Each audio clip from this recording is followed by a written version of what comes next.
Praise the Lord. आप सभी को जय मसीह की। एक बार फिर से मैं आप लोगों के सामने परमेश्वर के वचन से और कुछ ऐसी बातों को लेकर आई हूँ जो मैं सोचती हूँ शायद किसी ने अभी ध्यान दिया या नहीं दिया, या मेरी नॉलेज में ये पहली बार आया, और वो भी मैं आप लोगों के साथ शेयर करना चाहती हूँ। जैसा कि हम जानते हैं कि इन समय लेंथ जो है वो ख़त्म हो रहे हैं, और ये ख़त्म होते होते हम देखते हैं कि ये होता क्या है। जैसा कि हम देखते हैं, सुनते हैं कि लोग उपवास रखते हैं और 40 दिन का उपवास रखते हैं। और ये उपवास जो है, जैसे कि हम देखते हैं कि कुछ विश्वासी रखते हैं, और मैथोडिस्ट के लोग रखते हैं, रोमन कैथलिक लोग रखते हैं, और सीएनआई के लोग रखते हैं, यहाँ तक कि सभी लोग 40 दिनों का रोज़ा रखते हैं। और ये जो उपवास है, इसका रिश्ता दूर दूर तक यीशु मसीह के जो 40 दिन का उपवास है उससे बिल्कुल भी मेल नहीं खाता। क्यों? क्योंकि ये उपवास के बाद गुड फ्राइडे और ईस्टर की सेलिब्रेशन होती है, जबकि यीशु मसीह ने जो उपवास रखे थे वो अपनी सेवकाई से पहले रखे थे, ना कि ये गुड फ्राइडे और ईस्टर से पहले। पहली बात ये है। और दूसरी बात हम ये देखते हैं कि इन सब को रखने के साथ साथ, जैसा कि कुछ लोग ये बोलते हैं कि 40 दिन के जो उपवास रखे जाते हैं उसमें संडे के उपवास नहीं होते।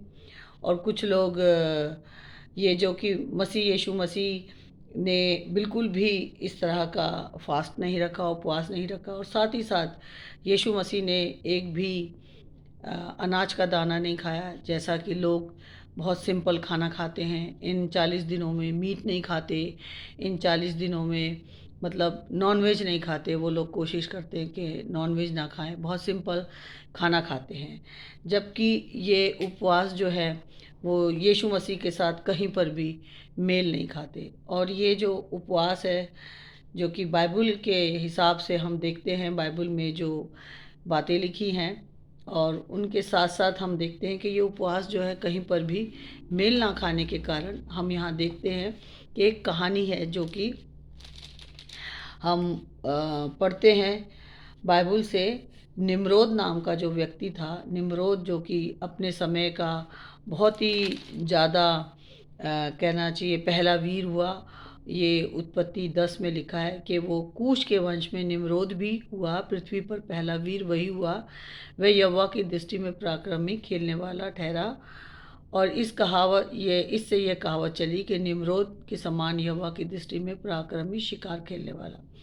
तो हम यहाँ देखते हैं कि जो निम्रोद है वो एक अपने राज्य के समय में बहुत ही ज़्यादा बलवान था और शिकारी था। और ये बाबुल से है, इसका लिंक जो है वो बाबुल से है।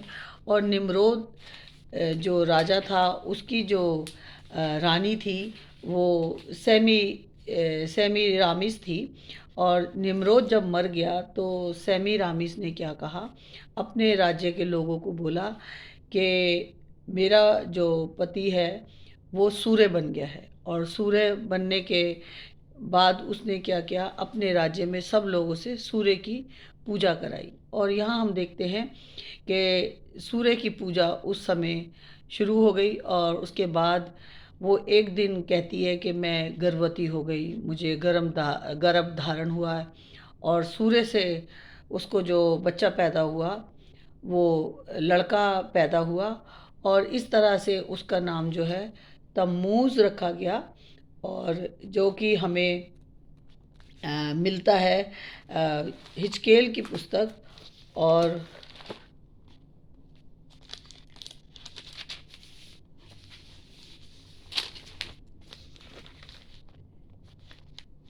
यहाँ हम पढ़ते हैं कि यहाँ पर उसका नाम है, यहाँ पे लिखा है तब वह मुझे यहोवा के भवन के उस हिजकेल 8 और उसकी 14 में लिखा है कि वह मुझे यहोवा के भवन के उस फाटक के पास ले गया जो उत्तर की ओर था, और वहाँ स्त्रियाँ बैठी हुई थी, तम्बूज के लिए रो रही थी।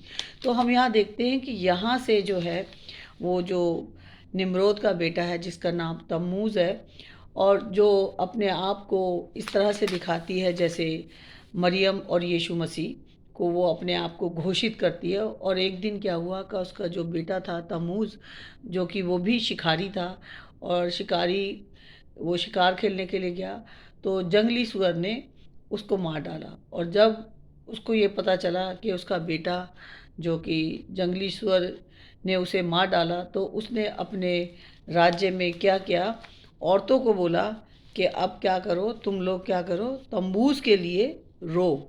जिसके बारे में हमने जो ये पढ़ा था हिजकेल 8 उसकी 14 में लिखा है कि तब वह मुझे यहोवा के भवन के उस फाटक के पास ले गया जो उत्तर की ओर था, और वहाँ स्त्रियाँ बैठी हुई तम्बूज के लिए रो रही थी।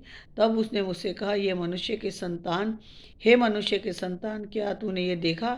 फिर इनसे भी बड़े घृणित काम तू देखेगा। तो यहाँ हम देखते हैं कि ये उसने जो तम्मूज की माँ थी सेमीरामिस, इसने 40 दिन के लिए, क्योंकि वो 40 साल का उसका बेटा था, तो उसने 40 दिन के लिए सब अपने राज्य के लोगों को घोषित किया कि सब लोग इसके लिए रोएं।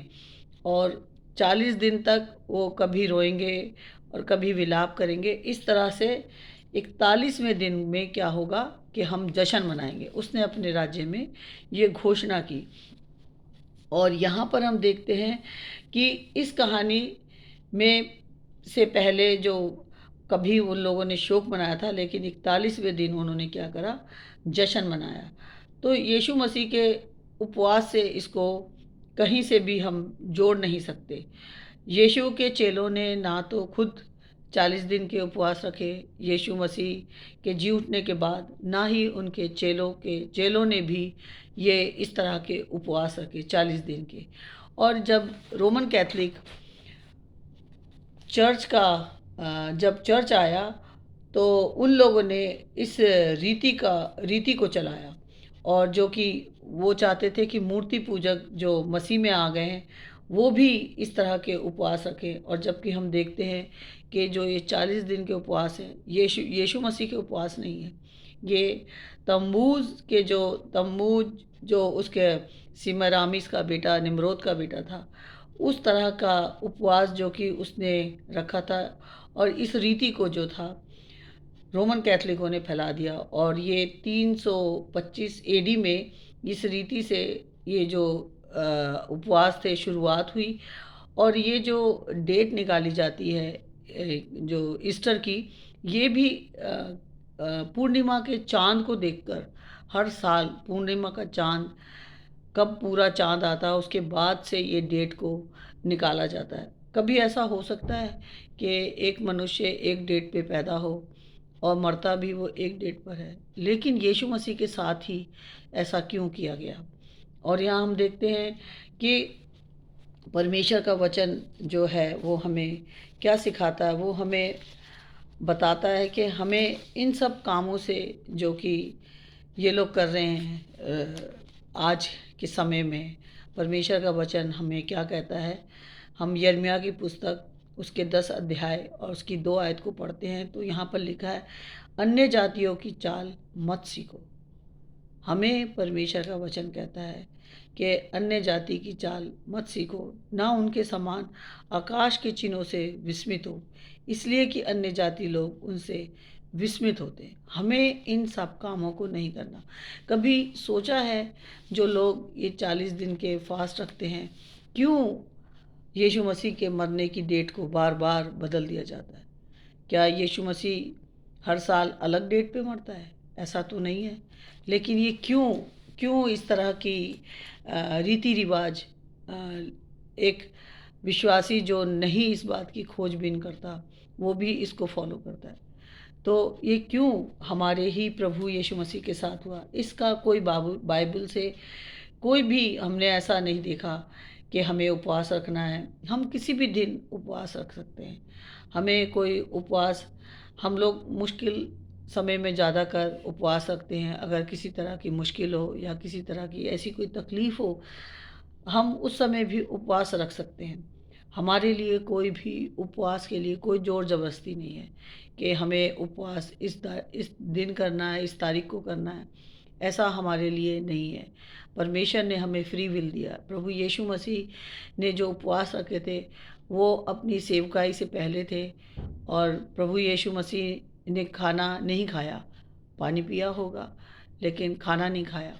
और आज के समय में लोग जो उपवास रखते हैं वो जो रीति रिवाजों के हिसाब से कि संडे को उपवास नहीं रखते और पूरे 40 दिन मीट नहीं खाते, ऐसा कहीं पर भी बाइबल में नहीं लिखा, और ना उनके चेलों ने किया, ना उनके चेलों के चेलों ने किया, और ना ही हमें भी करना चाहिए।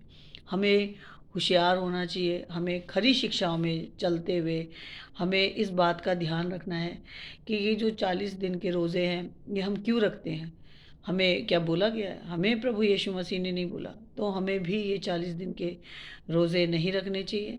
हम रखें, किसी भी दिन रखें, साल में किसी भी दिन रख सकते हैं, कोई डेट फिक्स नहीं है। लेकिन ये जो ईस्टर और गुड फ्राइडे की डेट रखी जाती है ये पूर्णिमा के चाँद के हिसाब से रखी जाती है। तो मैंने जो सीखा वही मैंने आप लोगों के साथ बांटने की कोशिश की, और इस बात पर आप ध्यान दीजिएगा कि आप जो कर रहे हैं, जो फास्ट रख रहे हैं, वो सही रख रहे हैं या गलत रख रहे हैं, ये निर्णय आपका है। तो हमें परमेश्वर का वचन सिखाता है कि हमें अन्य जातियों की तरीके से ये काम को नहीं करना, जैसा कि वचन में लिखा है कि अन्य जातियों की चाल मत चल सीखो, ना उनके समान आकाश के चिन्हों से विस्मित हो, इसलिए कि अन्य जाति लोग उनसे विस्मित होते हैं। तो हमें उनके तरीके से ये 40 दिन के रोज़े नहीं मनाने। आइए हम प्रार्थना करें।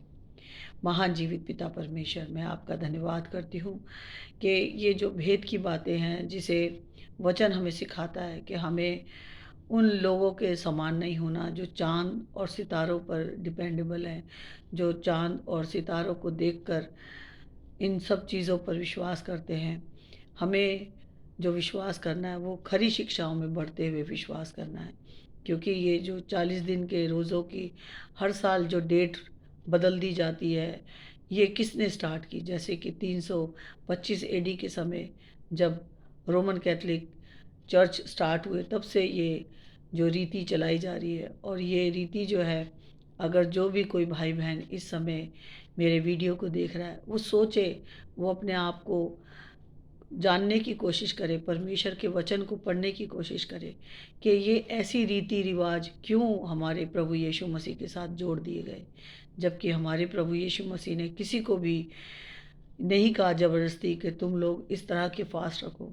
इस तरह के फास्ट से हमारा परमेश्वर कभी आनंदित नहीं होता। प्रभु जी, होने दे कि हम फास्ट रख के आपके कार्य में आगे से ज़्यादा आपका सुसमाचार दूसरों तक लेके जाएं और उन्हें सच्चाई बताएं, जैसे ये सच्चाई मुझे पता चली। और मैं भी चाहती हूँ कि मेरे और बहन भाई भी इस बात को सोचे कि इंसान एक डेट पे मरता है तो क्यों यीशु मसीह के मरने की डेट बार बार बदल दी जाती है। ऐसा जो हो रहा है वो अच्छा नहीं हो रहा। तो प्रभु जी, मेरे बहन भाई जो भी इस वीडियो को देखें वो परमेश्वर से बुद्धि मांगे, समझ मांगे कि हमें अन्य जाति की तरह इन रीति रिवाजों में नहीं दाखिल होना। सारी महिमा और सारा आदर आपको देती हूँ प्रभु। मेरे भाई बहनों की, जितने भी मेरे वीडियो को देखें, उनके जहन खोलना, यीशु मसीह नासरी के नाम से, आमीन।